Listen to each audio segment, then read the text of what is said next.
Nama judulnya apa? Malik Kundang, si anak durhaka. Malik Kundang? Malik Kundang. Oh, Malik Kundang. Iya, maaf, Malik Kundang. Ini Mas berapa? Kelas 3 C.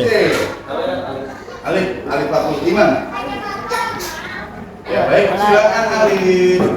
Assalamualaikum warahmatullahi wabarakatuh. Waalaikumsalam warahmatullahi wabarakatuh. Perkenalkan, nama saya Alif Fatul Iman dari kelas 3C, pastinya TTC. Iya. Oke.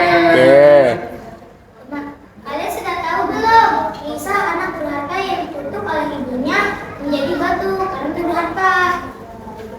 Simak baik-baik ya. Iya. Pada zaman dahulu hiduplah anak kecil bernama Malin. Dia sangat rajin membantu ibunya. Suatu hari dia dipatok oleh ayam jago milik ibunya. Dia pun berteriak kesakitan. Sakit ibu, tolong ibu. Ayam ini mematok saya. Ibu, tolong ibu. Lalu pun ibunya mendengar itu. Malin, kamu kenapa Malin? Ibunya pun membawa dia ke rumah ibunya sendiri. Lalu pun dia cepat-cepat membawa obat. Sudah selesai diobati, Malin pun berkata, terima kasih ibu, berkat ibu aku jadi tidak kesakitan seperti ini lagi. Ibunya pun menjawab, ya sama-sama. Lain kali kalau mau menangkap jago, hati-hati. Beberapa tahun pun berlanjut. Malin sudah yang tumbuh remaja, dia pun ingin pergi merantau. Dia pun berkata, dalam hati dia berkata, aku akan mencari nafkah untuk ibu.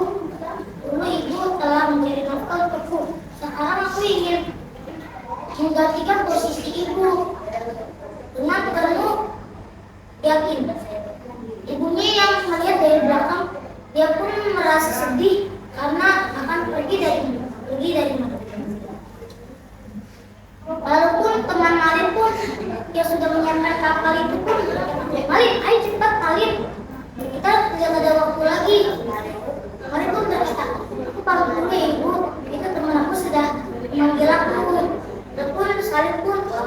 Lalu pun si Malin pun bersalin kepada ibunya dengan penuh percaya diri. Lalu pun ibunya pun sedih karena Malin sudah jauh dari dirinya. Malin pun bertemu dengan sejagar Ali, lalu dia pun bekerja di situ.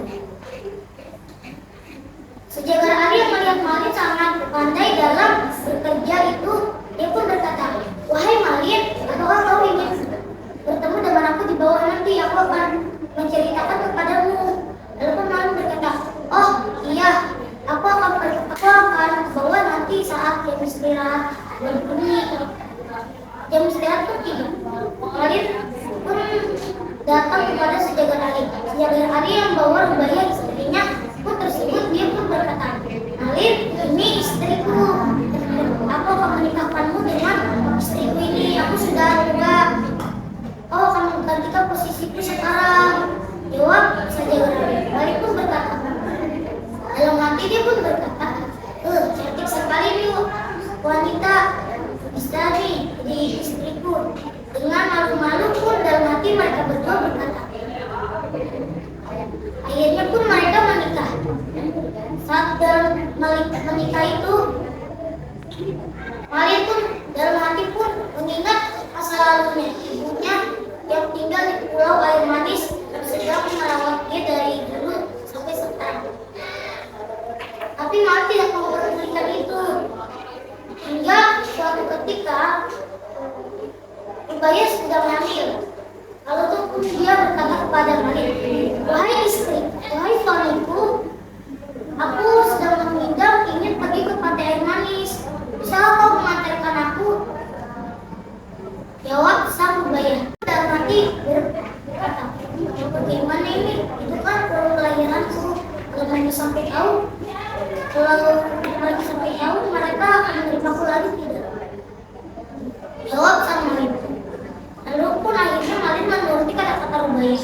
Sesampainya di pulau air manis, hitam. Malik pun tidak ingin turun. Ubaya yang memaksa itu, dia pun menjadi wajahnya sangat cemberut karena Malik berkata, tidak bisa, aku akan membeli kapal saja.